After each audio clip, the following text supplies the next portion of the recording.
So కొంతమంది అనొచ్చు ఇప్పుడు ముసలితనం ఎప్పుడో వస్తుంది, ఎప్పుడో 60, 40, 50, 60, 70 సంవత్సరాలకు వస్తుంది. జబ్బులు నిరంతరంగా నాకే రావట్లేదు, నేను ఇబ్బంది పెట్టట్లేదని నన్ను.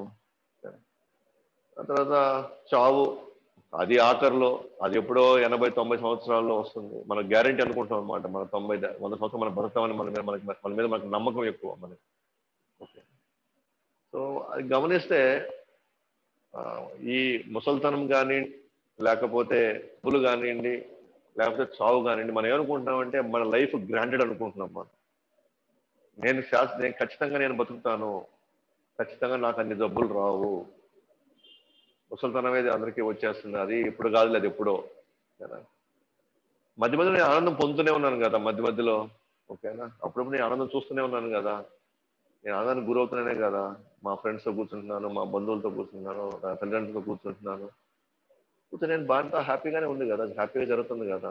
మీరు చెప్పినట్టుగా మరీ అంత కష్టంగా అయితే ఏం లేదా, మీరు చెప్పినట్టుగా అంత దుఃఖాలు అయితే మేము అనిపించట్లేదే, బాగానే ఉంది లైఫ్ అంటాం. అది కొంతమంది అనుకోవచ్చు మనం.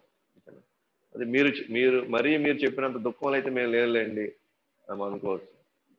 ఓకే. సో ఎందుకు మనకు అనిపించదు అని అంటే, మనం అసలైనటువంటి ఇంకా వాస్తవమైన ఈ ముసలితనము, రోగము, చావు మధ్యలో కూడా ఇంకొన్ని మన జీవితంలో అల్లాడిస్తున్నాయని మనం మర్చిపోయినాం. అది కూడా అది కూడా మళ్ళీ ఇప్పుడు మనకి శాస్త్రాలే గుర్తు చేస్తాయి అన్నమాట. ఎస్, జన్మ, తర్వాత వ్యాధులు, ముసలితనము, ఆఖరణ చావు. వీటి మధ్యలో మనం ఫ్రీగానే ఉన్నాంలే, హ్యాపీగానే ఉన్నాంలే అని మనం ఒక్కోసారి మనకు అనిపించేది కూడా ఇప్పుడు చూస్తే ఇంకొక 3 అడిషనల్ గా ఉన్నాయంట వీటి మధ్యలో మనల్ని వచ్చి ఇబ్బంది పెట్టేటివి. ఆ 3 క్లేశాలు అంటే 3 అడ్డంకులు, అవరోధాలు ఏంటంటే, 1 ఆధ్యాత్మిక క్లేశాలు, 2 ఆది భౌతిక క్లేశాలు, 3 ఆది దైవిక క్లేశాలు.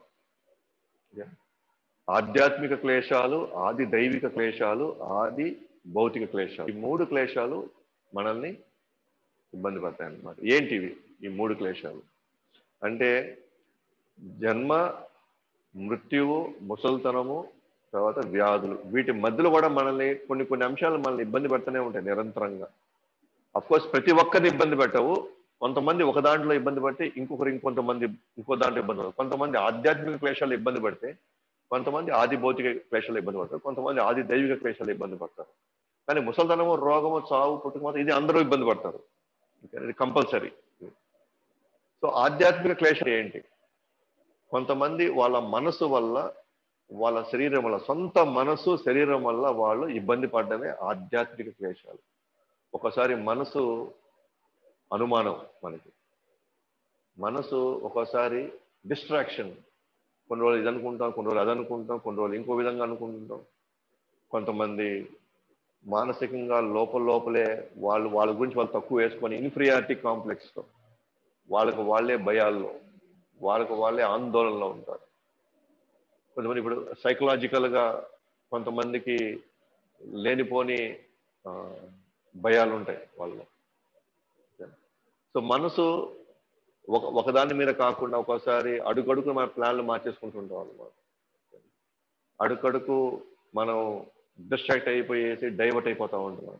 మనం చేయాలనుకుంది ఒకటి, మనం చేయబోయేది ఏదో చేయబోతాం.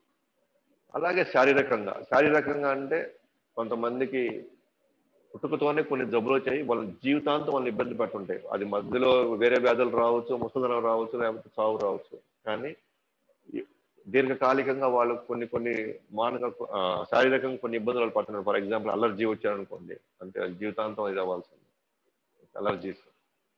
అట్లాగే మనం ఇది కానీ గమనించామనుకోండి, మానసికంగా కూడా సైకలాజికల్గా మెంటల్ ప్రాబ్లమ్స్ ఎన్ని పెరిగిపోతున్నాయి ఇప్పుడు సైకలాజికల్గా. సో వాళ్ళ సొంత మానసిక ప్రాబ్లమ్స్ రావచ్చు, లేదా సొంతంగా వాళ్ళకి శారీరక ప్రాబ్లమ్స్ అయినా రావచ్చు.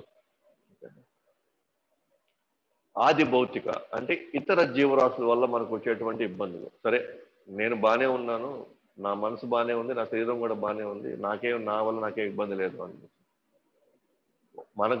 మనం బాగున్నా సరే, మన పక్కన వాళ్ళు వేరే వ్యక్తులు మనల్ని ఏదో ఒక విధంగా మనల్ని ఇబ్బంది పెడుతుంటారు. అది మన బంధువుల్లో కావచ్చు, ఫ్రెండ్స్లో కావచ్చు, చుట్టుపక్కల సమాజంలో కొన్ని విషయాల్లో మనం టార్గెట్ అవ్వచ్చు. సో మనల్ని రకరకాలుగా సూటిపోటి మాటలు, లేకపోతే మనం తక్కువ చేసి మాట్లాడడం, మనల్ని ఇబ్బంది పెట్టేటట్టు కొన్ని పనులు చేయడము, ఇతర జీవరాశుల వల్ల మనకి ఇబ్బంది. ఒకసారి మనం చెప్పొచ్చు మనుషులందరూ కూడా నాకేం ఇబ్బంది లేదు, మనుషులతో నాకేం ఇబ్బంది లేదు, నాకు ఎవరితో ఎటువంటి ఇబ్బంది లేదు, నాకు ఎవరితో ఎటువంటి కష్టం లేదు, నేను అందరితో మంచి స్నేహంగాను ప్రేమతో నేను ఉంటాను, నాకు ఇబ్బంది లేదు. అప్పుడు అవి ఇబ్బంది పెట్టకపోయినా సరే ఇతర జీవరాశులు అంటే మనుషులతో పాటు జంతువులు కావచ్చు, పక్షులు కావచ్చు, లేకపోతే డెంగ్యూ లాంటి, ఒక మలేరియా లాంటి, ఒక దోమకాటుతో మనల్ని ఇబ్బంది పెట్టదు, ఇతర జీవరాశుల వల్ల మనం పడేటువంటి ఇబ్బంది. సో రీసెంట్ గా మనం కరోనా, ఆది భౌతిక క్లేశాలు. సో ఒక లాజిక్ లేనటువంటి ఒక జబ్బు ఇది, ఎప్పుడు వస్తుందో దేనికి వస్తుందో. సో ఇంకో రకితేనే మనకు వస్తుందంటే ఎవరిని, ఇప్పుడు ఎవరితో సంబంధాలు పెట్టుకోకూడదు మనకి ఇవాళ పరిస్థితిలో, ఇవాళ ఇంకొక క్రిమి మన మీద దాడి చేస్తుంది. ఇట్లా మన ప్రతి 100 సంవత్సరాలకి ఏదో ఒకటి వచ్చి మనల్ని ఫ్లూ రూపంలో, లేకపోతే నిమోనియా అని, ఇట్లా ప్రతి 100 సంవత్సరాలకి ఒకరు వచ్చి కొన్ని కొన్ని కోట్ల మందిని తీసుకెళ్ళిపోతుంది ఇది. ఇది ఇతర జీవరాశుల్లో మనకు వచ్చేటువంటి క్లేశాలని ఆది భౌతిక క్లేశాలు అంటారు. మూడవది ఆది దైవిక క్లేశాలు. నాకేమి ఆధ్యాత్మిక క్లేశాలు లేవు, నాకేమి ఆది భౌతిక క్లేశాలు లేవు, కానీ ఇంకొక రూపం మళ్ళీ ఉంది, ఇది ఆదిక క్లేశాలు. ఆది దైవిక క్లేశాలు అంటే ఇప్పుడు మనం చూస్తున్నాం విపరీతమైన ఎండలు, విపరీతమైన వర్షాలు, లేదా తక్కువ వర్షాలు, విపరీతమైన చలి, లేకపోతే సుడిగుండాలు, సునామీలు, అగ్నిపర్వతాలు. సో ఏదో ఒక వాతావరణంలో మార్పులు. ఓకేనా, వీటి వల్ల కనీసం ఆ 2 వల్ల కాకపోతే ఈ 3 దాని వల్ల మనం అందరం కూడా సఫర్ అవుతున్నాం. ఇప్పుడు అయితే ఆధ్యాత్మిక, ఆది భౌతిక, లేదా ఆది దైవిక, వీటన్నిటి వల్ల మనం ఇబ్బంది పడుతూనే ఉన్నాం.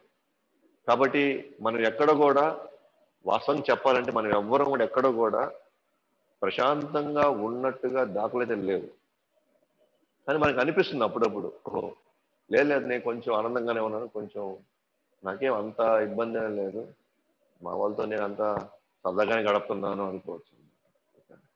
కానీ మళ్ళీ శాస్త్రాలు మనల్ని మళ్ళీ మనం గుర్తు చేస్తూ ఉంటాయన్నమాట. ఎందుకు శాస్త్రాలు గుర్తు చేస్తాయంటే, మ్యానుఫ్యాక్చర్ చేసిన వ్యక్తి దీన్ని ఎలా మ్యానుఫ్యాక్చర్ చేశాడో ఆయన మాత్రమే తెలుసు. ఆ మ్యానుఫ్యాక్చర్ చేసిన వ్యక్తి దీంట్లో ఏం ఉంటాయో ఆయన మాత్రమే తెలుసు అన్నమాట. కాబట్టి మనం గమనిస్తే మానవ జన్మ, జంతు జన్మ, వీటి మధ్యలో మనం చూసుకుంటే కనుక మానవ జన్మలోను జంతు జన్మలోను జన్మ, మృత్యు, జరా, వ్యాధి, ఆధ్యాత్మిక, ఆది భౌతిక, ఆది దైవిక క్లేశాలు ఇవన్నీ ఉన్నాయన్నమాట. అయితే ఒకటే పాయింట్ ఏంటంటే, మనుషులు దీన్ని గుర్తించి నేను ఎందుకు ఇలాంటి పరిస్థితి, నేను ఎందుకు లోను కావాలి, నేను ఎందుకు ఇలాంటి పరిస్థితి నేను మళ్ళీ రావాలి అని ఆలోచించి ఎలా బయటపడాలి అని ఆలోచించడానికి మనకు అవకాశం ఉంది. ఏం చేస్తే వీటి నుంచి నేను నిరంతరం బయటపడగలడానికి అవకాశం ఉంది. జంతువు జన్మలు కూడా ఎన్నిటి మధ్యలో వెళ్తాయి అన్నమాట. జన్మ, మృత్యు, జర, వ్యాధి, వాటికి ఆధ్యాత్మిక క్లేశాలు ఉంటాయి, ఆది భౌతిక క్లేశాలు ఉంటాయి, ఆది దైవిక క్లేశాలు ఉంటాయి. అయితే ప్రాబ్లం ఏంటంటే అవి ఎప్పటికీ ఆలోచించలేవు ఎలా బయటపడాలి దీంట్లో నుంచి. ఇప్పుడు మనం కూడా ఇవన్నీ మామూలేలే, జన్మ ఏముంది, మృత్యు, జర, వ్యాధి, ఇదంతా పెద్ద విషయంగా ఆధ్యాత్మిక, ఆది భౌతిక క్లేశాలు ఇది అందరికీ వస్తున్నాయి, నాకు వస్తున్నాయి అని కానీ అనుకుంటే కనుక, అంటే మన మనసులో నుంచి లేదా మన తెలివితేటలు దీని నుంచి ఎలా బయటపడాలనేటువంటి అవకాశమే మనకి ఇవ్వదన్నమాట. కానీ ఒక్కసారి మనం ఆలోచిస్తే నేను ఎందుకు ఇటువంటి దానికి గురి కావాలి. ఉదాహరణకి ఒక మురిగుంట ఉందనుకోండి, ఆ మురిగుంట్లో కొంతమంది పడున్నారు అనుకోండి, సో మనం కూడా పడున్నాం అనుకోండి, ఎవరైనా ఒక వ్యక్తి వచ్చి అక్కడ తాడేసాడు అనుకోండి, తాడు అంటే మనల్ని బయటపడేయాలని, లేదా అవకాశం ఉన్న వాళ్ళు బయటపడాలనుకుంటే వాళ్ళు దాన్ని పట్టుకొని బయటికి వచ్చేటువంటి అవకాశం ఉందనుకోండి. ఇప్పుడు మనం గమనిస్తే ఇప్పుడు అక్కడ ఉన్న వాళ్ళందరూ మాకు బాగానే ఉంది, ఇక్కడ ఈ మురిగుంట్లో మాకు బాగానే ఉంది, ఏముంది అలవాటు అయిపోతుంది, కొన్ని రోజులకు అలవాటు అయిపోతుంది, ఈ వాసన మనం పీల్చి మనకు అలవాటు అయిపోతుంది, ఉండంగా అది హాయిగానే ఉంటుందని అక్కడ ఉన్నామండి. మనం కూడా అక్కడ ఉండి, మనం కూడా అదే మురిగుంట్లో మనం ఉండి, మనం కూడా అందరూ ఉన్నారు కాబట్టి నేను కూడా ఉన్నాను అనుకుంటే అక్కడ తాడేసినా కూడా మనం పట్టుకోము బయటికి రావాలని. కానీ మనం కానీ వాళ్ళైతే పడుతున్నారు, బట్ నేను ఎందుకు పడాలి ఇక్కడ, నేను బయటపడాలి, నాకు ఇది బాగలేదు, నాకు నచ్చలేదు, నాకు శాశ్వత ఆనందం కావాలి ఎలా వస్తుంది, ఎలా దొరుకుతుంది నేను కానీ ఆలోచిస్తే బయటపడాలని కానీ రెడీగా అక్కడ తాడు ఉంది. కానీ అందరిలాగే నేను కూడా, వాళ్ళు ఉన్నారు నేను ఉన్నాను, వాళ్ళకి చావు వస్తుంది, నాకు చావు వస్తుంది, వాళ్ళకి ముసలి వస్తుంది, నాకు దాంట్లో పెద్ద విషయం ఏముంది, అందరికి వస్తుంది కాబట్టి నేను కూడా ఉంటాను, కాబట్టి ప్రాబ్లం ఏముంది అనుకున్నప్పుడు మనకి వాళ్ళు వేసినటువంటి ఆ తాడు మనకు కళ్ళకి కనబడదు అనమాట. సో భగవంతుడు భగవద్గీత ద్వారా, భాగవతం ద్వారా, శాస్త్రాల ద్వారా మనకి ఏం చెప్తున్నాడంటే, నాయన ఇది నువ్వు మురిగుంట్లో ఉన్నావు, బయటపడడానికి ఇది ఒక మార్గం ఉంది, జన్మ మృత్యు కర్మబంధం నుంచి బయటపడడానికి ఇది ఒక మార్గం ఉంది, శాశ్వతంగా ఆనందం పొందడానికి ఒక మార్గం ఉంది. ఆయన పదే పదే మనకి విషయం చెప్తూ ఉన్నప్పుడు అందరూ ఇలాగున్నారు, నేను ఇలాగే ఉన్నాను, అందరూ పెళ్లి చేస్తున్నాను, నేను పెళ్లి చేస్తున్నాను, అందరూ పిల్లగంటాను, నేను పిల్లగంటాను, అందరూ ఉద్యోగాలు చేస్తున్నాను, నేను ఉద్యోగం చేస్తున్నాను, దాంట్లో విషయం ఉంది, ఇన్ని వేల మంది చేస్తున్నారు కాబట్టి నేను కూడా చేస్తున్నాను, దాంట్లో ఇదే ఉంది అని చెప్పేసి మనం ఆ ఇచ్చినటువంటి ఆ థాడ్ని, ఆ సహాయాన్ని మనం గుర్తించలేకపోతే అది తప్పు భగవంతుడితో లేదా సహాయం చేసే వ్యక్తిది కాదు, ఆ తప్పు మంద అవుతుంది. సో కాబట్టి జన్మ కానీ జంతు జన్మకున్న తేడా ఒకటే, జంతు జన్మ వాటికి తెలియదు అసలు, వీటన్నిటిలో మేము వెళ్తున్నామనే పాయింట్ వాళ్ళకి తెలియదు, వీటన్నిటి మధ్యలో మన జీవితం ఉందని వాళ్ళకి తెలియదు. మనిషికి అవకాశం ఉంది, ఎలా బయటపడాలో కావాల్సినటువంటి దారి కూడా ఉంది. ఓకే, అలా మనం చేయలేకపోతే ఇంకా మన జన్మకి జంతు జన్మకి ఇంకా తేడా ఎక్కడ కనబడదు అనమాట. ఎందుకంటే అవి వాటికి రోడ్లో వాటి కనిపించే ఆహారం దానికి ఎంత తీపి, అంత ఆనందం ఇస్తుందో, తినేదానికి మనకి అంతే ఆనందం వస్తుంది, మన ఇంద్రియాలకి ఎంత ఆనందం ఇస్తుందో వాటి ఇంద్రియాలు కూడా అవి ఆనందం పొందుతాయి అవి కూడా. అదే మనం కొద్దిగా కొంచెం మంచి క్లాస్ గా కొంచెం మంచి రుచిగా తింటున్నాం, బట్ వాటికి మురిగుంట్లో తినేది వాటికి రుచికరంగా ఉంటుంది, వాటికి అవి రుచిగా ఉంటుంది. సో వాటికి అవి అనుకుంటే మేము కూడా బ్రహ్మాండంగా తింటున్నాం అనుకుంటాం అవి కూడా. సో మనం ఎట్లయితే మేము బ్రహ్మాండంగా తింటున్నాం అనుకుంటే అవి కూడా అట్టగా అనుకుంటాయి, బ్రహ్మాండంగా తింటున్నాం, మేము బ్రహ్మాండంగా వరిగిస్తున్నాం, మేము కూడా మేము బ్రహ్మాండంగా నిద్రపోతున్నాం, మేము బ్రహ్మాండంగా మేము ఎంజాయ్ చేస్తున్నాం వాటికే అనిపిస్తుంటుంది, మనకే అనిపిస్తుంటుంది.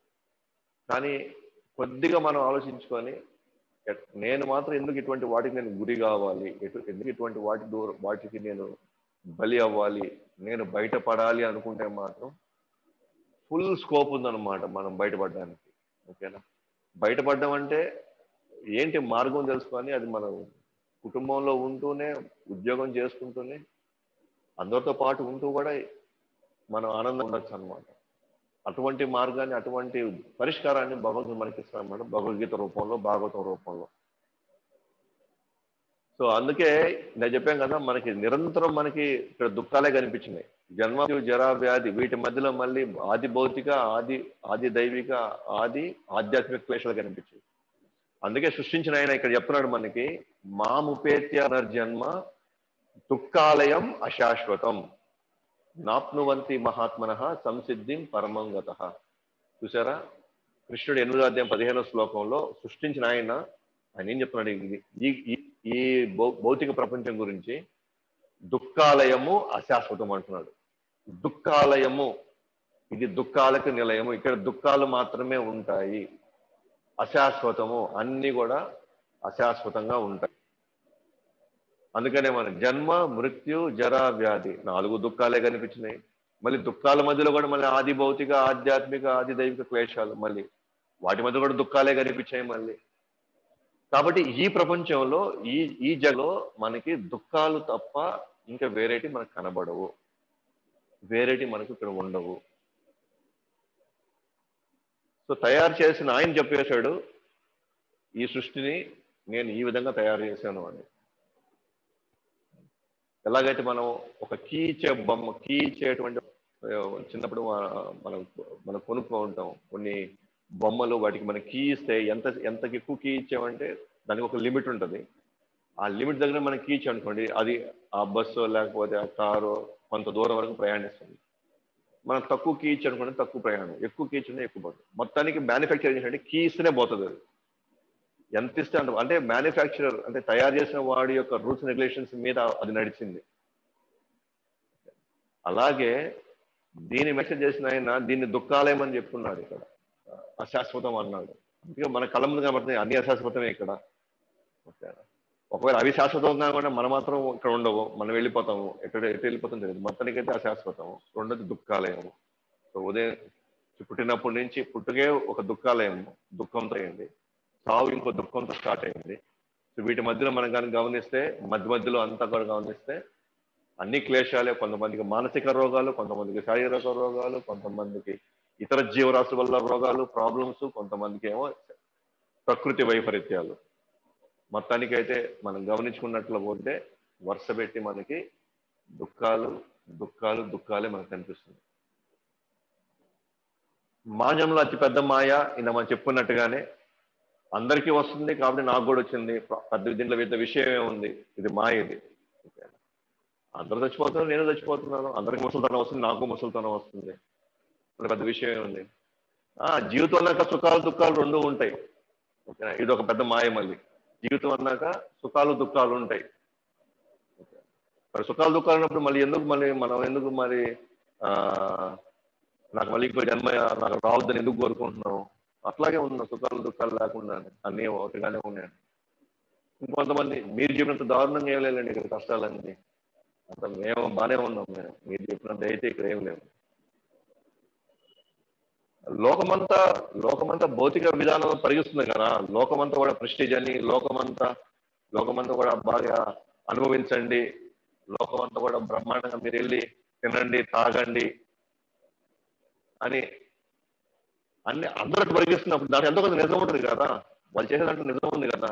మీరు చెప్పే దాంట్లో మీలాంటి వాళ్ళు ఉండేది చాలా తక్కువ మంది. మీలాంటి వాళ్ళు ఉండేది అంటే కొద్దిగా నియమాలు పాటించండి, కొద్దిగా ఇంద్రియ నిగ్రహం పెట్టుకోండి, కొంత మీరు ఇటువంటి జీవన విధానం పాటించండి. మీలాంటి వాళ్ళు చాలా తక్కువ మంది. కానీ ప్రపంచంలో 90% మంది సినిమాలు, షికారులు, మాంసము, ఓకేనా, అన్ని అద్భుతంగా వాళ్ళు కావాల్సినంత వాళ్ళు పరిస్థితులు. మరి ఇంతమంది చేసేది నిజం కాకుండా మీరు ఒకటి చెప్పింది నిజం అవుతుందా అని మనకు కొంతమంది కనిపెట్టుకుంటున్నారు. సో లోకంలో అందరూ ఇట్లా పరిగిస్తున్నప్పుడు, అందరూ ఇలాగే జీవిస్తున్నప్పుడు దాంట్లో ఎంతో కొంత నిజం లేకపోతే అందరూ ఇట్లా ఎందుకు పరిగిస్తున్నారు? అంటే ఇంతమంది సైంటిస్టులు, డాక్టర్లు, ఇంజనీర్లు అంత పిచ్చోళ్ళ వీళ్ళంతా. వీళ్ళందరూ కూడా అంటే వీళ్ళకంతా తెలివితేటలు లేవా? కాబట్టి ఇంతమంది అలా జీవిస్తున్నప్పుడు దాంట్లో ఎంతో కొంత ఎక్కువ మంది అదే కదా చేస్తున్నది. మీలాంటి వాళ్ళు ఎంతమంది తక్కువ మంది ఉన్నారు కాబట్టి వాళ్ళు తెలివైన వాళ్ళు మీలాంటి వాళ్ళే పిచ్చోళ్ళు అనుకోవచ్చు. కొంతమంది అనుకోవచ్చు ఎప్పటికైనా ఒక రోజు అన్ని సమస్యలకు పరిష్కారం దొరుకుతుందిలే, ఇప్పుడు కాకపోతే మరి ఇప్పుడైతే బాగలేము, ఇప్పుడైతే కష్టంగా ఉంది, ఇప్పుడైతే ఇబ్బంది ఉంది. కానీ అన్ని రోజులు ఇలా ఉండవు కదా. ఫ్యూచర్ లో మాకు ఎలాగో అద్భుతంగా ఉండబోతుంది కదా. భవిష్యత్తులో ఖచ్చితంగా అన్ని రోజులు ఒకటిగా ఉండవు. ఆ మంచి రోజుల కోసం మేము వెయిట్ చేస్తూ ఉంటాంలే కొంతమంది ఉంటారు. సో ఈ విధంగా రకరకాల భావాల్లో మనం అందరం ఉండొచ్చు. ఇది మానవులో ఉండే కొద్దిగా మాయ అన్నమాట. కానీ మరి అప్పుడప్పుడు మనం ఆనందాన్ని అనుభవిస్తున్నాం కదా అని కొన్ని చేయొచ్చు, అడగచ్చు, ఈ ప్రశ్న వేయచ్చు. ఎస్, ఆ ఆనందం ఏంటి అని అంటే రెండు దుఃఖాల మధ్య వచ్చేటువంటి విరామం. అది రెండు విపరీతమైన దుఃఖాల మధ్యలో వచ్చేటువంటి విరామం.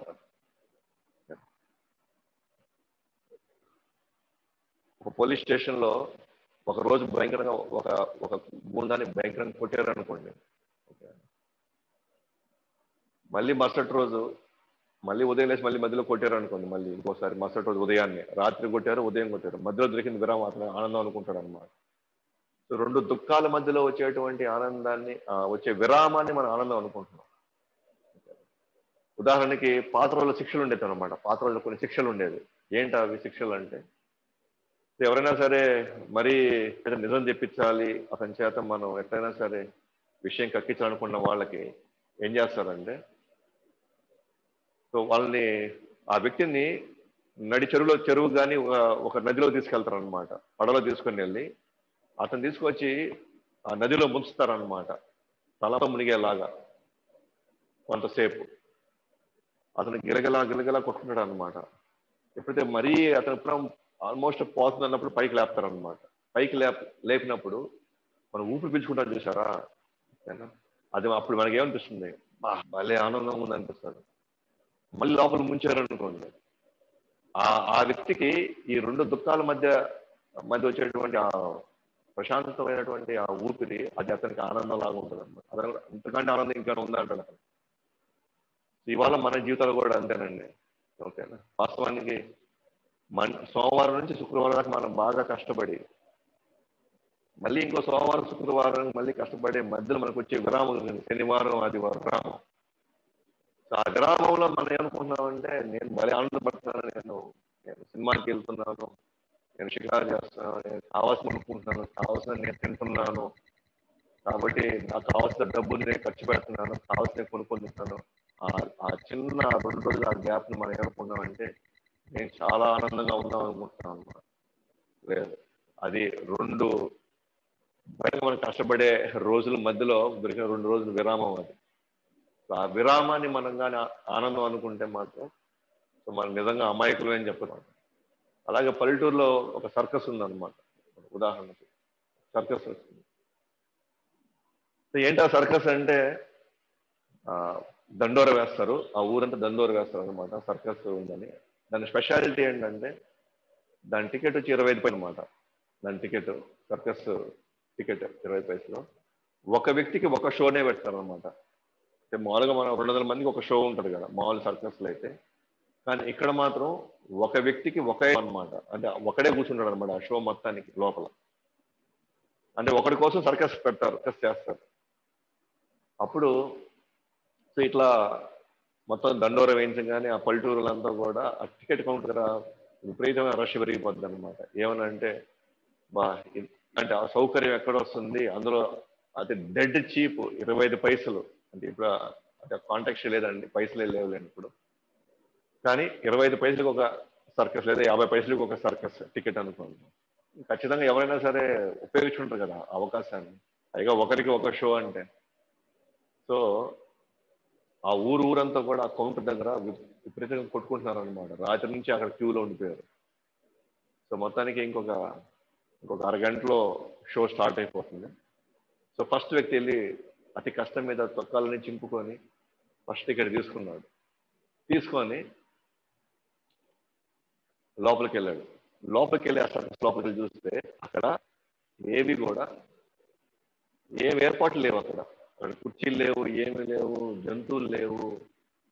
సో ఈ వ్యక్తి లోపలికి వెళ్ళినప్పుడు అతను ఏదో ఎంతో ఆశలతో ఎంతో కోరికలతో లోపలికి వెళ్ళి చూడాలనుకుంటున్నాడు ఆ సర్కస్ ని. కానీ అక్కడ ఎవరు లేరు అనుకున్నాడు. అతనికి కోపం వచ్చి, ఎవరండి ఇక్కడ, నేను టికెట్ తీసుకొచ్చాను, నాకేది ఇక్కడ సర్కస్ కనిపించలేదు, సర్కస్ లేదు ఇక్కడ, ఎవరు ఇక్కడ, రండి బయటికి అన్నాడు అనమాట. ఒక బాగా పెద్ద పెహల్వాన్ అతను, బాగా బాగా కండలు తిరిగిపోయాయి అనమాట. బయటకు వచ్చాడు. బయటికి రాగానే ఇక్కడ అడిగాడు అనమాట, ఏదండి మాకు మాకు షో చూపిస్తా అని చెప్పారు, మాకు ఆట లేదు, ఇక్కడ ఏం లేదు, నేను టికెట్ తీసుకొచ్చాను చూడండి అని చెప్పేసి చూపిస్తాను అనమాట. అప్పుడు ఆ పెహల్వాన్ అతను గట్టిగా పట్టుకొని 4 గుద్దులు గుర్తామంట, గుద్ది బయటకు పోరాటం అనమాట. ఏమనలేడు, అతన్ని పెహల్వాన్ కదా, ఫుల్ ఫుల్ బాగా కండలు తిరిగిన వ్యక్తి అతను. సరే ఇప్పుడు బయటికి వెళ్తే పొరుగు పది కదా, వెళ్ళి బాగా సొక్క కానీ బాగా సర్దుకొని తలగిలంతా బాగా సర్దేసుకొని బయటికి వెళ్తారు. సో బయట వ్యక్తులు అతను అడుగుతారన్నమాట, ఎలా ఉంది షో అని అంటారన్నమాట. ఆ వ్యక్తి అంటాడు, సూపర్గా ఉంది లోపల, అసలు కనువిని ఎరుగని రీతిలో ఉంది లోపల అంటాడు అన్నమాట. ఆ తర్వాత రెండో వ్యక్తి అలాగే టికెట్ తీసుకున్నాడు, ఇంకా ఉత్సాహంతో లోపలికి వెళ్తాడు. లోపల మళ్ళీ అదే సేమ్ పెహల్వాన్ వస్తాడు, 4 గుద్దులు గుర్తాడు, ఇతను బయటకు వస్తాడు. బయటికి రాగానే ఇప్పుడు ఎలాగుంది, భలే ఉంది అసలు, మనం మిస్ కాకూడదు అసలు, ఇది అసలు జీవితంలో మళ్ళీ ఇంకా దొరకదు అంటాడు. మళ్ళీ కొడతాడు. మూడో వాడు ఇంకా రెట్టింపు ఉత్సాహంతో వెళ్తాడు, ఎందుకంటే వీడు ఇచ్చే ఫీడ్బ్యాక్ అనమాట. 4, 5, 6, 7, 8 వరుస పెట్టి అందరికి కోటింగ్ అయిపోయిన తర్వాత అందరూ ఏమన్నారు, సూపర్గా ఉందన్నారు. కానీ లోపల తెలుసు లోపల ఎట్లా జరిగింది, ఏం జరిగిందని. అట్లా ఊరంతా కూడా భలే ఉంది, భలే ఉంది, భలే ఉంది కానీ లోపల తెలుసు అనమాట. ఇవాళ ప్రపంచం అంతా మనం చూసి ఎలా ఉందంటే ఏమనుకుంటున్నారంటే, మీరు ఎలా ఉన్నారంటే భలే ఉన్నాను అంటారు, కానీ లోపల చూసి ఏం జరుగుతుందో లోపల ఎలాంటి మానసికమైన ఇబ్బందులు, ఇలాంటి అది కుటుంబ వ్యవస్థలో కావచ్చు, బంధువుల్లో కావచ్చు, అది అసలు కావచ్చు, వ్యాపారంలో కావచ్చు, లోపల ఎంత గందరగోళం పడుతున్నారో, ఎంత మానసికంగా ఎంత వ్యధ అనుభవిస్తారో మనందరికీ తెలుసు. కానీ బయటికి మనం ఏమంటాం, భలే ఉన్నావు, మాకు ఇంకేం కావాలి అంతకంటే, అంత బ్రహ్మాండం జరిగిపోతున్నాను. ఓకే. కానీ శాస్త్రాలకు కానివ్వండి, సాధువులకు కానివ్వండి, మనం అబద్ధం చెప్పలేం. ఎందుకంటే శాస్త్రాలు కానీ సాధువులు కానీ వాళ్ళు పూర్తిగా వాళ్ళు వీటన్నిటి యొక్క సత్యాలను మనం తెలుసుకొని వాటి నుంచి ఎలా బయటపడాలో దానికి కావాల్సిన మార్గాలను శాస్త్రాల నుంచి తీసుకొని వాళ్ళు నిజంగా ఈరోజు మనకంటే ఎంతో కొంత వాళ్ళు ఈ ప్రపంచం యొక్క అసలైనటువంటి స్వభావం అర్థమైపోయింది. ఈ ప్రపంచం యొక్క స్వభావం అర్థమైపోయింది.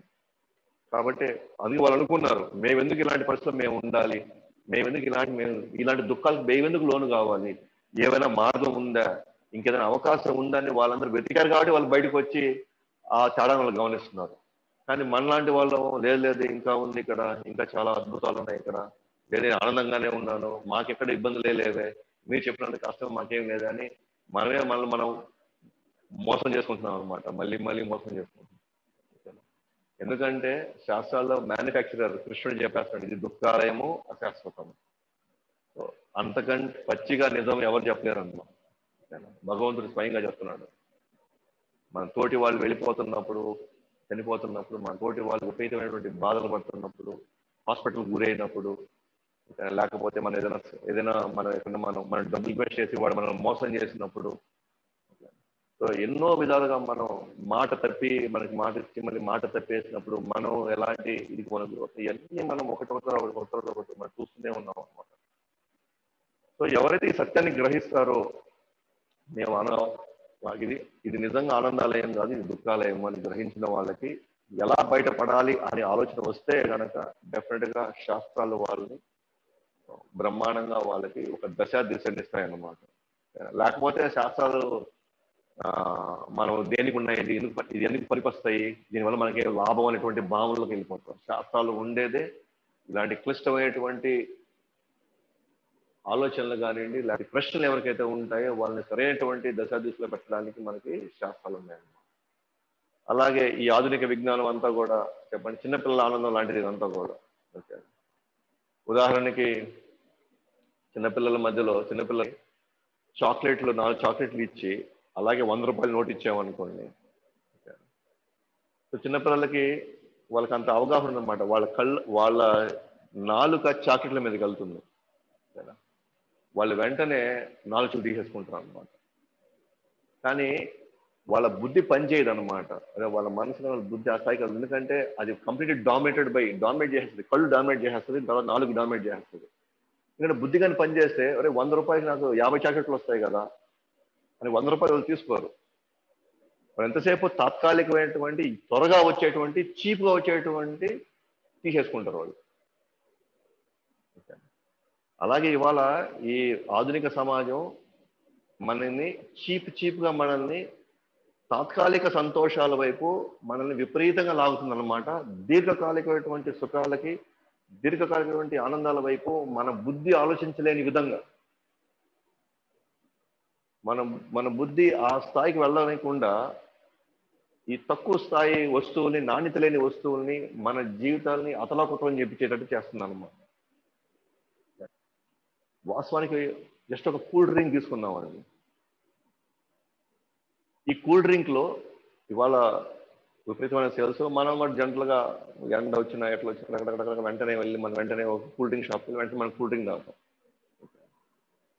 ఇప్పుడు కూల్ డ్రింక్ లో కనీసం దాహం తీర్చేటువంటి ఏదైనా విషయం ఉందా, లేదా అదేదైనా మన శక్తినిచ్చేటువంటి ఏదైనటువంటి విషయం ఉందా, లేదా దానివల్ల మనకి రిఫ్రెష్ అంటే ఒక తెలియని ఒక ఉత్సాహాన్ని, ఉల్లాసం ఇచ్చేది ఏదైనా ఉందా, లేదా మన ఆరోగ్యాన్ని బాగుపరిచే విధంగా దాంట్లో ఏమైనా ఉన్నాయా, లేదా మనకు శక్తి ఇచ్చేటువంటి ఏమైనా ఉన్నాయంటే ఇవేవి కనబడవు. దాంట్లో ఉండేదంతా కలర్ వాడారు, కలరింగ్ ఏజెంట్స్, కార్బన్ డైఆక్సైడ్ వదులున్నారు, విపరీతమైన షుగర్ వేస్తున్నారు, దాంట్లో మళ్ళీ పెస్టిసైడ్స్ కొన్ని వేసి దాంట్లో మళ్ళీ మనం గమనించే దాంట్లో కొన్ని క్యాన్సరస్ ఏజెంట్స్ ఉన్నాయి దాంట్లో. ఇవన్నీ మనం 15 రూపాయలు 20 రూపాయలు పెట్టి మనం తాగుతున్నాం. అది ఈ ప్రపంచంలో దాహాన్ని తీర్చేదైనా ఉంది అని అంటే అది కేవలము నీళ్లు తప్ప ఇంకేం లేవు దాహం తీర్చేటివి. కానీ ఆధునిక సమాజంలో వచ్చే యాడ్లు, సినిమా హీరోలు, స్కోరర్లు వాళ్ళు తాగుతారో లేదో మనకు తెలియదు. కానీ వాళ్ళకి వచ్చే కోట్లకి మనల్ని బలి చేసుకొని మనం కూడా దీంట్లో మన కళ్ళకి మన నాలుగుకి విపరీతంగా మనం వెళ్ళిపోయిన తర్వాత, దానికి మనం బద్దులు అయిపోయిన తర్వాత, ఇప్పుడు మనము దీర్ఘకాలికంగా మనం చూస్తే దీంట్లో ఎటువంటి విషయాలు లేనప్పటికీ కూడా మననే దాన్ని తీసేసుకుంటున్నాం. దానివల్ల హీట్ ప్రాబ్లమ్స్ వస్తున్నాయి, అల్సర్స్ వస్తున్నాయి, విపరీతమైన ఫ్రిడ్జ్లో మనం తాగడం వల్ల అనేకమైనటువంటి ఇబ్బందులు వస్తున్నాయి. అదే ప్లేస్లో అదే డబ్బులతో మనం జ్యూసులు తాగొచ్చు, టెంకాయ నీళ్ళు తాగొచ్చు. జ్యూసులు టెంకాయ నీళ్ళు తాగడం వల్ల ఏమవుతుందంటే రైతులు మన వాళ్ళు లాభపడతారు. కానీ చూడండి, ఆధునిక విజ్ఞానం లేదా ఆధునిక సమాజం మనకి ఎలా మన కళ్ళని, మన నోరుని, నాలుకని ఎట్లా బద్ధం చేసి పడేస్తాయి. కానీ దీంట్లో అసలు విషయం ఏదో, దీంట్లో అసలు వాళ్ళు చెప్పారనమాట, మన టాయిలెట్లు కమోడ్లు బ్రహ్మాండంగా పనిచేస్తాయంట ఇవి. ఇది ఈ కోకోకోలాను, పెప్సీలు ఇవన్నీ కూడా, ఓకేనా, ఇంకా బ్రహ్మాండం క్లీన్ చేయాలి. అంటే అంత అసిడిక్ ఉందంట, అంత యాసిడ్ ఉందంట. అది మనం తాగుతున్నాము అని అంటే అది మనం అంటే ఏ విధంగా ఈ ఆధునిక సమాజం, ఆధునిక విజ్ఞానం మనల్ని ఎంత ఇదిగా మన ఇంద్రియాలని కట్టేసిందో మనం ఆలోచించుకోవచ్చు. అది చిన్నపిల్లల ఆనందం లాంటిదే. అదే నేను పళ్ళ రసం తాగి లేదా ఇది నేను తాగానంటే ఎంత ఉత్సాహంగా, ఎంత ఉల్లాసంగా ఉంటుంది, ఎంత ఎనర్జీ ఇస్తుంది, మన ఆరోగ్యం ఎంత స్టెబిలైజ్ అవుతుంది, ఇంకా ఆలోచన విధానం ఎలా మారుతుంది. పైగా మన రైతుల యొక్క ఆర్థిక స్థితిని పెంచవచ్చు మనం. నేనేది ఇక్కడ సోషల్ మెసేజ్ ఇవ్వట్లేదండి. ఒకసారి మన మనసు లేదా మన ఇంద్రియాలు మనం ఎట్లా మోసం చేస్తున్నాయో జస్ట్ మీకు ఒక ఉదాహరణ మాత్రమే. అట్లా మీరు అన్నిటికీ మీరు ఆలోచి పెట్టుకోండి, ఏమవుతుందో మీరు ఆలోచించండి. తాగేతారా తాగలేదు మీ ఇష్టం, ఎందుకంటే అది మన డబ్బులు, మనం ఎలా అనుకుంటే మనం అలా వెళ్ళకపోవచ్చు, దాంట్లో ఇబ్బంది ఏం లేదు. కానీ అది మన జీవితాన్నే, మానవ జన్మనే అది మనం లొంగ తీసేసుకొని మానవ జన్మలో మనకి బయటపడనీయకుండా, శాశ్వతంగా జన్మ, మృత్యు, జర, వ్యాధి నుంచి మనం బయటపడనీయకుండా మనం అంత మోసం చేస్తుందంటే మాత్రం మనం కొంచెం జాగ్రత్తగా ఉండాలి, అంతే, ఇంకేం లేదు. సో మన శరీరం మనం కానీ గమనించుకుంటే, ముందు ఆత్మ ఉంటుంది మధ్యలో, దానిపైన అహంకారం అనే ఒక లేయర్ వస్తుంది, దాని తర్వాత బుద్ధి అనే ఒక లేయర్ వస్తుంది, తర్వాత మనసు అనే లేయర్ వస్తుంది, దానిపైన ఇంద్రియాలు అనే లేయర్ వస్తుంది. ఆత్మ చుట్టూ అహంకారం కమ్ముకుంటుంది, అహంకారం చుట్టూ బుద్ధి, మనసు, ఇంద్రియాలు బయటకు ఉన్నాయి. అందుకే మనం చూస్తున్నాం కళ్ళు ఇవన్నీ. ఆత్మ లోపల అక్కడ ఉంది, మన హృదయ భాగంలో ఆత్మ ఉంది, దాని మీద లేయర్ లేయర్ లేయర్ చేస్తుంటే బయటకు వచ్చేసరికి ఇంద్రియాలు వస్తుంది. సో ఇంద్రియ సుఖాలు శాశ్వత సుఖాలు కాదు. ఇంద్రియాలతో మనం పొందేటువంటి సుఖాలు అసలైన సుఖాలు కాదనమాట. అందుకే మనం అప్పుడప్పుడు మనం ఎందుకు ఆనందం పొందుతున్నామంటే ఇంద్రియాల ద్వారా కొంత సుఖం అందుతున్నాం. సో ఇంద్రియాల ద్వారా వచ్చే కొంత సుఖాన్ని మన శాశ్వత సుఖం అనుకోలేము. ఎందుకంటే ఇంద్రియాలను మనం తృప్తిపరచాలంటే ఈ ప్రపంచంలో ఎవరూ సరిపోం. కొంతమందికి ఇంద్రియాల కంటే కూడా మించినటువంటి ఇంకొక కొంచెం ఎక్కువ ఆనందం వస్తుంది. అది ఎట్లా అంటే మనసు ద్వారా ఆనందం వస్తుంది. మనసులో వచ్చేటువంటి ఆనందం ఇంద్రియాల ఆనందం కంటే గొప్పది. ఉదాహరణకు ఎవరైనా పెయింటింగ్, డ్రాయింగ్ ఇట్లాంటి లేదా మ్యూజిక్ వాయించేటువంటి వ్యక్తులు పొందుతున్నారు అనుకోండి, వాళ్ళు మానసికంగా ఆనందం పొందుతారు. ఇది ఇంద్రియాల ఆనందం కంటే కూడా మానసిక ఆనందం ఇంకొంచెం హయ్యర్ లెవెల్ అంట, హై క్వాలిటీ ఆనందం. అలాగే మూడోది బుద్ధితో వచ్చేటువంటి ఆనందం. బుద్ధి స్థాయిలో వచ్చే ఆనందము మనసు కంటే ఇంద్రియాల కంటే గొప్పదనమాట. ఇప్పుడు సైంటిస్టులు ఉన్నారనుకోండి, వాళ్ళు ఏదైనా విషయం కనిపెట్టాలనుకుని వాళ్ళు రాత్రి బావులు వాళ్ళు కొన్నిటికి పరిష్కారం ఇవ్వాలని చెప్పేసి వాళ్ళు ల్యాబ్లోనే కూర్చున్నారనుకోండి, అది వాళ్ళ మనసులో, వాళ్ళ బుద్ధిలో అది పనిచేస్తూ వాళ్ళు 2-3 రోజులు కూడా వాళ్ళకి తెలియదు అనమాట. వాళ్ళు నిద్రపోరు, వాళ్ళ ఆహారం తీసుకోకపోయినా, వాళ్ళు నిద్రపోకపోయినా సరే, వాళ్ళు సాధారణటువంటి సుఖాల కంటే కూడా వాళ్ళు సమస్యకి పరిష్కారం ఇచ్చేటువంటి ఆనందం ఇంకా గొప్పదనమాట. వాళ్ళు ఆ స్థాయిలో బుద్ధి లెవెల్లో పనిచేస్తారు కాబట్టి మిగతా లెవెల్ కంటే అది ఇంకా హయ్యర్ లెవెల్ అన్నమాట. సో వాళ్ళకి ఆ లెవెల్లో పనిచేసే వాళ్ళకి మనం భోజనం పెట్టినా లేకపోతే మనం టిఫిన్ పెట్టినా వాళ్ళకి ఈరోజు బిర్యానీ పెట్టారా, ఈరోజు వడ పెట్టారా, లేకపోతే ఈరోజు ఇది సాంబార్ పెట్టారా, లేదా అసలు వాళ్ళ శరీర స్థితిలోనే వాళ్ళు దొరికింది తినేసి, ఎందుకంటే వాళ్ళ మనసు వాళ్ళ బుద్ధి హయ్యర్ స్థాయిలో ఉంది. అంటే వాళ్ళ చైతన్యం కొంచెం హయ్యర్ లెవెల్లో ఉందన్నమాట. వాళ్ళు ఉన్నతమైనటువంటి విషయాల గురించి వాళ్ళు ఆలోచిస్తున్నారు. ఉన్నతమైన విషయాల గురించి ఆలోచించే వాళ్ళకి ఈ రోజు ఇది ఏం దొరికింది, ఈ రోజు ఇది ఇది లేదా, ఇది అందరూ వాళ్ళు అసలు పట్టించుకోరు. వాళ్ళకి ఎందుకంటే వాళ్ళ గోల్ హయ్యర్ గా ఉంది అక్కడ. కానీ ఇంద్రియాల లెవెల్ ఉండే వాళ్ళకి, ఇంద్రియాల లెవెల్లో స్థాయిలో ఉండే వాళ్ళకి నాకెందుకు సాంబార్ పెట్టలేదు, నాకెందుకు రసం పెట్టలేదు, నాకెందుకు చట్నీ పెట్టలేదు అని లెవెల్ ఆలోచిస్తారు అన్నమాట. ఎందుకంటే వాళ్ళ ఆనందం కేవలం ఆ తాత్కాలికమైన ఆ పరిస్థితికి మాత్రమే ఇరుక్కోబోయింది. కానీ మనసు లెవెల్లో ఉండేవాళ్ళు ఇంద్రియాల కంటే కొంచెం హయ్యర్ లెవెల్ ఆనందం పొందుతారు. బుద్ధి లెవెల్లో ఉండేవాళ్ళు ఇంకా హయ్యర్ లెవెల్లో ఆనందిస్తారు, ఇంకా హయ్యర్ లెవెల్ అనమాట. వాళ్ళు ఏ షర్ట్ వేసుకున్నారు, వాళ్ళకి పర్ఫ్యూమ్ కొట్టున్నారా లేదా, వాళ్ళకి కారు ఉందా లేదా, బైక్ ఉందా, ఎటువంటి కారు, ఏ మోడల్ కారు, ఇవన్నీ ఆలోచించే స్థాయిలో బుద్ధి లెవెల్ ఉండే వాళ్ళు ఆలోచించారు. ఎందుకంటే వాళ్ళు అంతకంటే ఆనందాన్ని బుద్ధి లెవెల్లో వాళ్ళు అనుభవిస్తున్నారు. ఆ తర్వాత అహంకారంలో ఉండే వాళ్ళు ఇంకా హయ్యర్ అన్నమాట. వాళ్ళకి కొన్ని రోజులు, కొన్ని సంవత్సరాలు కూడా వాళ్ళు అహంకారం మీద వాళ్ళు ఆనందాన్ని పొందారు. నేను ఎలాగైనా సరే నేను నిరూపించుకోవాలి, ఎలాగైనా సరే నేను చూపించాలి నేనేందో అనేవాళ్ళు. అయితే వీటన్నిటికంటే కూడా ఆత్మ లెవెల్లో పొందే ఆనందం అత్యంత ఉన్నతమైన ఆనందం, అది శాశ్వతమైన ఆనందం అన్నమాట. సో మన భగవద్గీత, భాగవతం, ఆచార్యులు అందరూ ఏమంటున్నారంటే, మనల్ని ఏం కోరుకుంటున్నారంటే, శాశ్వతమైన ఆనందం కావాలంటే మన ఆత్మస్థాయిలో మన జీవితాలు ఉండాలి. కేవలం ఇంద్రియాలు, మనసు, బుద్ధి, అహంకారం మనకి ఎంత ఆ లెవెల్లో మనం పనిచేసినా కూడా మనకి తాత్కాలిక సుఖమే ఉంది, తాత్కాలిక ఆనందమే ఉంటుంది. బట్ ఆత్మ లెవెల్లో పనిచేసే వాళ్ళకి మాత్రమే కంప్లీట్ ఆధ్యాత్మికమైనటువంటి అనంతమైనటువంటి ఆనందాన్ని శాశ్వతంగా వాళ్ళు చూడగలుగుతారు. అయితే భగవద్గీత, భాగవత శాస్త్రాల్లో ముఖ్యంగా మానవులు ఎందుకనంటే, మనని ఇంద్రియాల సుఖం నుంచి ఆత్మానందం వైపు మన ప్రయాణం ఉండాలి, ఎలాంటి విధి విధానాలు మనం పాటించాలి, ఎలాంటి సాధన చేయాలి మనం గైడ్ చేస్తుంది అనమాట. ఏదైతే మన అసలైన కోరిక ఏది ఉంది, నాకు శాశ్వత ఆనందం అనేది మన అసలైన కోరిక. ఆ అసలైన కోరికని నెరవేర్చడానికే శాస్త్రాలు ఉండేది.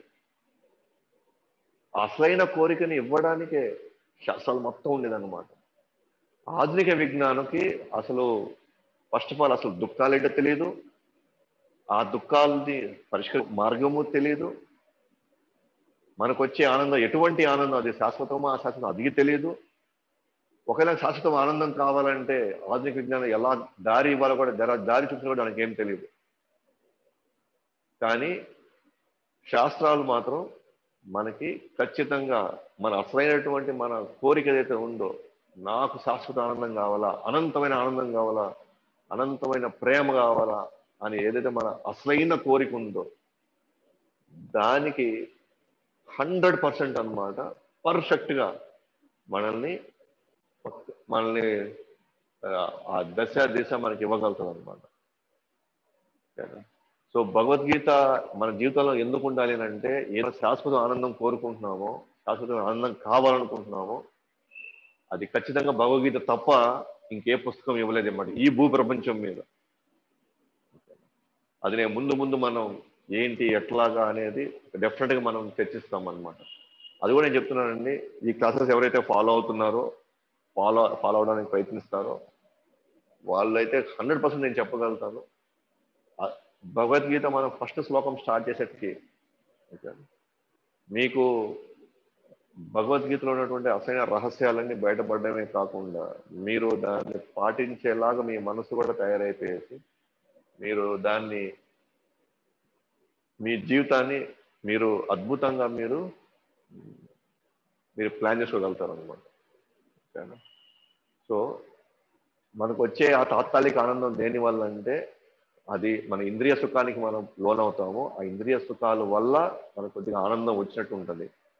అయితే ప్రాబ్లం ఏంటంటే ఇంద్రియ సుఖం ఎక్కువ అయినప్పటికీ కూడా ఎక్కువ అయితే మన యాక్చువల్గా దుఃఖాల్లోకి మళ్ళీ వెళ్ళిపోతాం మనం. ఎందుకంటే ఇంద్రియాలు నాకు ఇంకా ఇంకా ఇంకా కావాలి ఇంకా కావాలి ఇంకా కావాలంటే ఎవ్వరు కూడా ఇవాళ నేను 10 రూపాయలు ఇస్తే రోజు నాకు 100 రూపాయలు కావాలంటాం మనం. ఈరోజు మనం వచ్చేసి ఈసారికి మనం ఈ చీర గిఫ్ట్ ఇచ్చామనుకోండి, నెక్స్ట్ బర్త్డేకి నాకు ఎంతకంటే బెటర్ కావాలంటారు. ఈసారి నాకు ఈ బైక్ ఇచ్చామంటే నెక్స్ట్ టైం నాకు కారు కావాలంటారు. సో ఇంద్రియాలని ఒక దగ్గర మనం చేయలేమన్నమాట.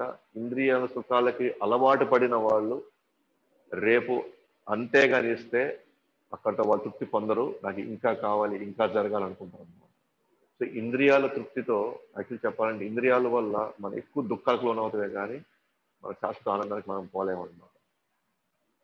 భగవద్గీతలో ఉన్నమాట ఏహి సంస్పర్శ జాభోగా దుఃఖ యోనయ ఏవతే ఆద్యంతవంత కౌంతేయ నరమతే బుధ.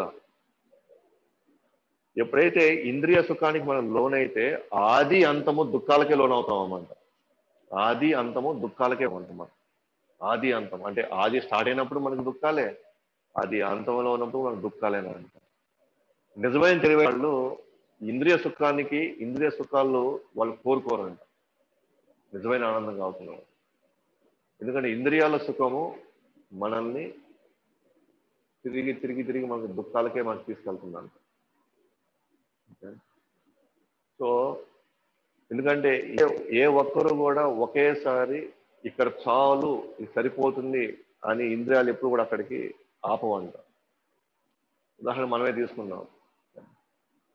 ఒకప్పుడు క్రికెట్ మ్యాచ్ తీసుకుందాం అనుకున్నాం.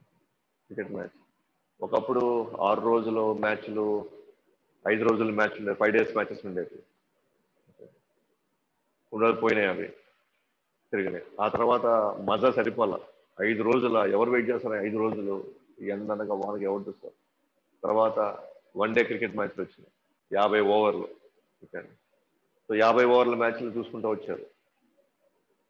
కానీ తర్వాత కొన్ని రోజులు, కొన్ని నెలలు, కొన్ని సంవత్సరాలు ఏమో ఉదయం నుంచి సాయంత్రం దాకా మనం వెయిట్ చేయాలి రిజల్ట్ కోసం అని చెప్పి ఈరోజు 20 మ్యాచెస్ స్టార్ట్ అయ్యారు, 20 ఓవర్లకి 20 ఓవర్లకి. ఇప్పుడు మళ్ళీ దానికి అందరూ ఇప్పుడు వెంటనే ఏదొచ్చినా సరే మధ్యాహ్నం లోపల అయిపోతుంది. ఆ తర్వాత ఇప్పుడు మళ్ళీ నెక్స్ట్ ఇక్కడతో ఆగదు, అక్కడ కూడా మళ్ళీ బోర్ కొట్టేస్తుంది. మళ్ళీ 5 ఓవర్లు, అది 6 ఓవర్లు అట్లా వెళ్తుంది అన్నమాట. ఏదైనా తీసుకోండి, వీడియో గేమ్స్ అనేది తీసుకోండి. ఎంత ఎంటర్టైన్మెంట్ ఇండస్ట్రీ ఎంత పెడతా ఉంటే ఇంద్రియాలు అక్కడితో ఆగవన్నమాట. నాకు ఇంకా కావాలంటేనే ఉంటుంది.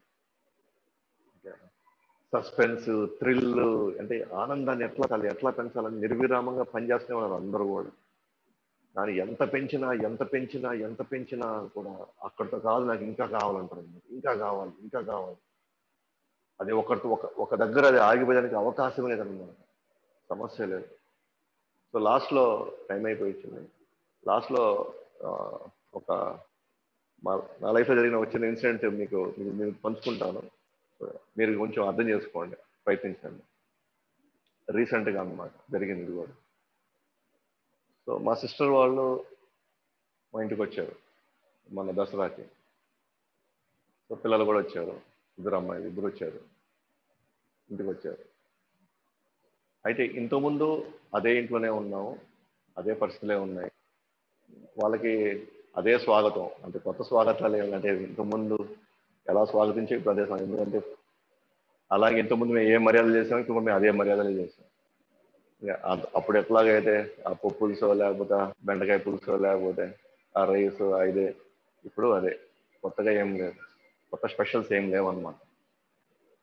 అయితే లాస్ట్ టైంకి ఈ టైంకి వాళ్ళు వాళ్ళ ఫీలింగ్స్ ఎక్స్ప్రెస్ చేశారు.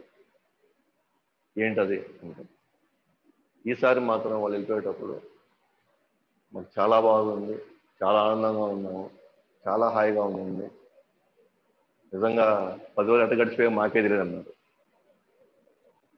మా సిస్టర్ అయితే కొద్దిగా ఎమోషనల్గా ఫీల్ అయ్యి నాకు అసలు పోబుద్ధి కావట్లేదు, భలే ఉంది ఇక్కడ అన్నారు. అంటే ఇంతకుముందు వచ్చారు, అట్లా వారం 10 రోజులు ఉన్నారు, ఇప్పుడు వారం 10 రోజులు ఉన్నారు. అంతకుముందు కంప్లైంట్స్ అంతా ఏంటంటే బోర్ కొడతా ఉంది, ఏం సరిగా లేదు, కరెంట్ పోతా ఉంది, లేకపోతే చెమట పోస్తూ ఉంది, ఏంది ఇదంతా. డెఫినెట్గా మనకు తెలుస్తుంది కదా వాళ్ళ ఎక్స్ప్రెషన్స్ మనకు, కానీ మనం ఏం చేయలేము అక్కడ. ఓకే, అంటే మనం ఇప్పుడు పోయి వాళ్ళ గురించి మనం కొత్తగా ఏం చేయలేము, భరించాల్సిందే. ఇప్పుడు సౌకర్యాల మార్పులు ఏం లేవు, సౌకర్యాల మార్పులు ఏం చేయాలి. ఆ రోజు ఎట్లా ఉన్నా ఈరోజు అలాగే ఉన్నాం, ఇప్పుడు ఏ పరిస్థితిలో ఉంది ఇప్పుడు అదే పరిస్థితిలో ఉంది. కానీ ఈసారి మాత్రం వాళ్ళు హ్యాపీనెస్ ఎక్స్ప్రెస్ చేశారు, హ్యాపీగా ఉన్నారు. 10 days ఎలా గడిచిపోయిందో చెప్పారు, అంతా జరిగిపోయింది. ఏంటి కారణం అంటే ఈసారి జగన్నాథ్ బలదేవ్ మాత విగ్రహాలు ఇంట్లో ఉన్నాయి. సో వాళ్ళు ఉదయము సాయంత్రము కీర్తనలు, వాళ్ళ అలంకరణ, సో వాళ్ళు ఈ కీర్తనలు నేర్చుకోవడంలో, లేకపోతే ఆ శ్లోకాలు, లేకపోతే వాళ్ళ హోంవర్క్స్ ఉంటే వాళ్ళ హోంవర్క్ చేసుకుంటూ, తర్వాత వాళ్ళు ఎక్కడికి వెళ్ళినా సరే, అంటే మన భక్తుల ఇంటికి పంపించాం, ఎక్కడికి వెళ్ళినా సరే వాళ్ళు కీర్తన చేసుకోవడం, వాళ్ళు మృదంగం అది ఇది కొన్ని గేమ్స్ అవి ఆడుతున్నారు. అంటే ఆ రోజు ఇంతకుముందు వచ్చినప్పుడు పరిస్థితి అని ఇప్పుడున్న పరిస్థితి చూస్తే పరిస్థితుల్లో తేడా లేదు. కానీ అంతకుముందు వాళ్ళ దగ్గర మొబైల్స్ ఉన్నాయి, అంతకుముందు అన్నీ ఉన్నాయి, వాళ్ళ దగ్గర వీడియో గేమ్స్ ఉన్నాయి, అన్నీ ఉన్నాయి వాళ్ళ దగ్గర. కానీ వీడియో గేమ్స్ ఉన్నప్పటికీ కూడా పరిస్థితులు అవే ఉన్నప్పుడు వాళ్ళకి ఆనందాన్ని ఇవ్వాలి. కానీ ఈరోజు వాళ్ళ దగ్గర వీడియో గేమ్స్ ఉన్నాయి, ఇప్పటికీ ఫెసిలిటీలో ఉన్నాయి, కానీ వాళ్ళ మనసు భగవంతుని మీదకి వెళ్ళింది, వాళ్ళ మనసు భగవంతుని సేవించడంలోకి వెళ్ళిపోయింది. సో ఇప్పుడు వాళ్ళు హ్యాపీ, వాళ్ళ ఆనందం వ్యక్తం చేయడమే కాకుండా వాళ్ళు తిరిగి వాళ్ళు హైదరాబాద్కి వెళ్ళిపోయేసి వాళ్ళు మళ్ళీ హ్యాపీగా వాళ్ళు అదే సేవను కొనసాగిస్తారు, అండ్ దే ఆర్ హ్యాపీ. ఇప్పుడు కానీ మనం గమనిస్తే ఇంద్రియాలని తృప్తిపరచాలని కానీ మనం కానీ అనుకుంటే ఓకేనా, మనం సరిపోము. కానీ వాళ్ళ మనసుని లేదా వాళ్ళ ఇంద్రియాలని లేకపోతే వాళ్ళ బుద్ధిని అన్నిటినీ భగవంతుడి వైపు మలిచేసరికి, సో భగవంతుడితో కనెక్షన్ ఎక్కడ ఏర్పడుతుంది అంటే ఆత్మతో ఏర్పడుతుంది అన్నమాట కనెక్షన్ వెళ్ళి. ఇంద్రియాలతో కానీ ఏర్పడితే ఇంకా కావాలి ఇంకా కావాలి ఇంకా కావాలనేటువంటి ఆ భావంలోకి వెళ్ళిపోతారు అన్నమాట. కానీ భగవంతుడి కనెక్షన్, భగవన్ నామంతో కానివ్వండి, భగవంతుడి సేవతో కానివ్వండి, భగవంతుడి ప్రసాదంతో కానివ్వండి, భగవంతుడి కథలతో కానివ్వండి, ఇది కనెక్షన్ ఏర్పడి ఉన్నప్పుడు చెప్పాను కదా, ఇంద్రియాల కంటే, మనసు కంటే, బుద్ధి కంటే, అహంకారం కంటే ఆత్మ లెవెల్ వచ్చే కనెక్షన్ వాళ్ళకి అత్యంత తృప్తిని, ఆనందాన్ని మిగల్చడమే కాకుండా వాళ్ళ కొత్త ప్రేరణ కూడా ఇచ్చింది, వెళ్ళి అక్కడ చేయమని చెప్పి. ఇంతకుముందు ఇక్కడ కూడా చేసేవాళ్ళం, అప్పుడప్పుడు చేసేవాళ్ళం, కానీ ఇప్పుడు అంతకుముందు వాళ్ళ ఎక్కువ సేవలు లేరు. వాళ్ళు మేము పటాలు పెట్టుకున్నాం, ఇప్పుడు విగ్రహాలు పెట్టుకున్నాం. పటాలు పెట్టుకున్నప్పుడు వాళ్ళు ఆ ఫీలింగ్ కానీ ఎమోషన్ కనెక్ట్ కాలేకపోయారు. విగ్రహాలు పెట్టుకున్నప్పుడు ఇప్పుడు వాళ్ళ చేతులతో వాళ్ళే అన్ని చేస్తున్నప్పుడు, వాళ్ళే బట్టలు మడత పెట్టడం, వాళ్ళు ఇవన్నీ చేసినప్పుడు ఎక్కడ తేడా రాల, కండిషన్స్ లో తేడా రాల, పరిస్థితుల్లో తేడా, ఎక్కడ తేడా రాలేదన్నమాట. ఒక్క దగ్గర తేడా వచ్చిందంటే భగవంతుడితో కనెక్షన్ ఏర్పడింది ఇక్కడ. ఎప్పుడైతే ఆత్మస్థాయిలో వాళ్ళు కనెక్షన్ వాళ్ళు చూసి ఆత్మస్థాయిలో కనెక్షన్ ఏర్పడింది కాబట్టి మిగతా అన్నిటికంటే వాళ్ళు బెటర్గా ఈ రోజు వాళ్ళు ఆనందం పొందడమే కాదు, వాళ్ళు వెళ్ళి ఇప్పుడు అది కొనసాగిస్తున్నారు. సో దీంట్లో సింపుల్ మనకి కన్క్లూజన్ ఒకటే అన్నమాట. ఏంటి అంటే ఇంద్రియ సుఖం కోసం మనం వెళ్ళినప్పుడు, పరిగెత్తినప్పుడు, మనం పాకులాడినప్పుడు మన జీవితాలు సరిపోవన్నమాట అందరిని తృప్తిపరచడానికి. కానీ మనం భగవంతుల కనెక్షన్ ఇప్పించగలిగే, ఓకేనా, మన వాళ్ళని మన ఇంట్లో వాళ్ళని అవ్వచ్చు, బంధువులు అవ్వచ్చు, ఫ్రెండ్స్ అవ్వచ్చు, ఆ కనెక్షన్ ఇవ్వగలిగితే డెఫినెట్గా వాళ్ళు మన పట్ల తృప్తిగాను ఆనందంగాను. ఎందుకంటే భగవంతుడు మాత్రం తృప్తిపరచగలుగుతారు అందరినీ, మనం తృప్తిపరచలేము, మన వల్ల కాదు, మనం చేయలేము అది. సో కాబట్టి ఆదర్ విజ్ఞానము మనల్ని నిజంగా శాశ్వత సుఖం వైపు, శాశ్వత ఆనందం వైపు మనం తీసుకువెళ్ళలేదన్నమాట. అది విఫలం అయిపోతాయి అది. కదా, అది వాటి మెయిన్ టార్గెట్ ఇంద్రియాలు అన్నమాట. ఇంద్రియ సుఖం మన అల్లాడిచ్చేస్తుంది మనల్ని.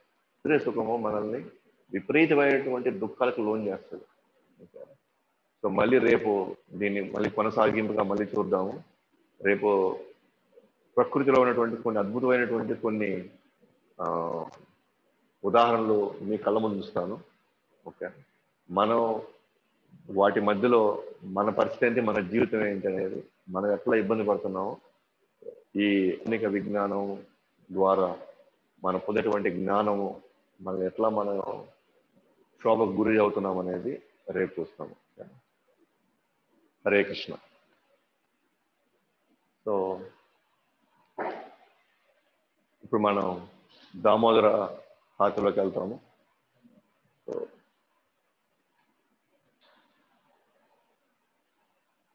మీ దగ్గర ఆల్రెడీ దామోదర హారతి, దామోదర కీర్తన, దామోదర అష్టకం మీ దగ్గర పేపర్ ఉంటే అయితే స్పీచ్ పెట్టుకోండి. హారతులు